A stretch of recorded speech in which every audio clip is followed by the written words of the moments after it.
A picture we want to warn you may be hard to look at includes a message that is going viral.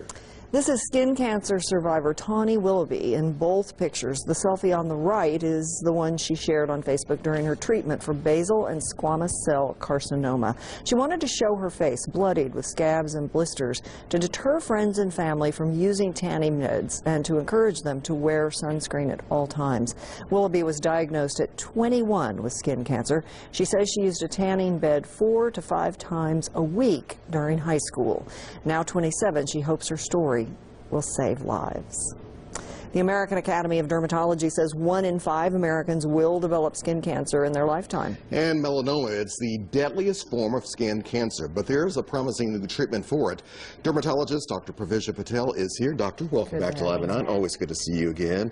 Before we get into the promising new treatment, when it comes to melanoma, exactly what is it and can it affect most people?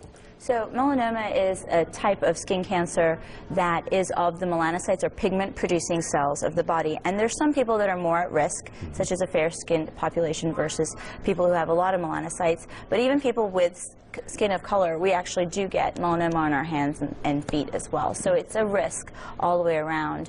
It is the most dangerous type of skin cancer. I would say it's the one that we worry about the most because it might have a low prevalence, but out of all the skin cancer deaths, it accounts for 76% of cancer deaths, not just skin cancer deaths. So the most dangerous and the most, common as well? It's not the most common type of skin cancer. The most common type would be basal cell and then squamous cell, as shown by the young lady with the pictures. But it's, I would say, the most aggressive type of cancer in general, just because it accounts for 76% of all cancer deaths. And tanning beds, as we just saw in that story, you're on a personal campaign to get people to pay attention. In my career, thus far, the incidence of skin cancer is rising, and I would say it's increased overall about 200-fold in the population of women between the ages of 26 and 29, and they're the ones that are getting skin cancer, and that's really young. Wow. Yeah. So this new treatment, what is it?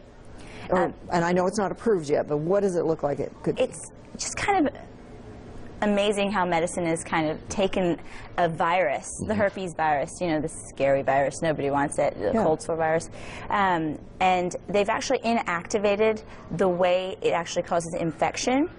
And they know that it can target cells and go inside cells. So viruses, I tell my patients, are like little aliens. They go inside the cell, they can attach to the top, and they go inside, and they put their DNA into the regular cell DNA. So as the cell replicates, it can increase the replication of the cell, and it can increase the replication of itself.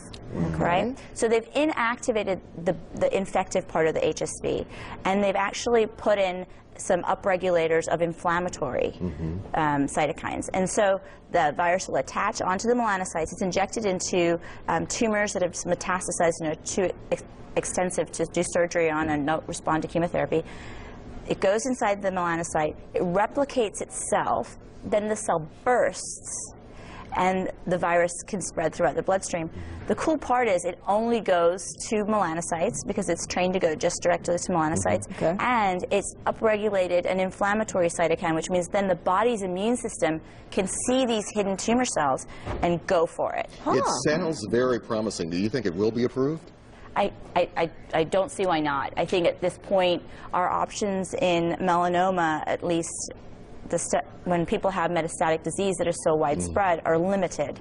And the treatments that we have kill a lot of cells. Chemotherapy treats all dividing cells. It doesn't just target the cells that we want to die. And this way it's targeting the cell that you want to die. It kind of ramps up your own body's defense mechanism. Correct. It sounds like. And the beauty of it is, once your immune system gets exposed to something, it knows what it is, and it goes after it again. Very quickly here, any other recommendations we can do on a daily basis? Absolutely. SPF of greater than 30. Must be on everybody in the morning. And also look at your moles, look at your skin, get a regular skin exam by a dermatologist. Everybody should do that. Like annually? Annually, absolutely. And I highly recommend it for people who have had a bad sunburn before the age of 16, who've had, a history of sunburns. I would say go ahead and get your skin looked at. And pay attention to all these changes. It's excellent that you put that out there. The ABCDs were made for detection of melanoma in particular. A is asymmetry, meaning the mole's not symmetric. B, border very irregular borders. C color, anything more than 2 colors or darker than the rest. And D is diameter, anything bigger than a pencil eraser. Okay, easy to remember. Thank you, Doctor. So much. We Thanks for appreciate having it. us. We appreciate it. And here's where to find Dr. Patel and her colleagues.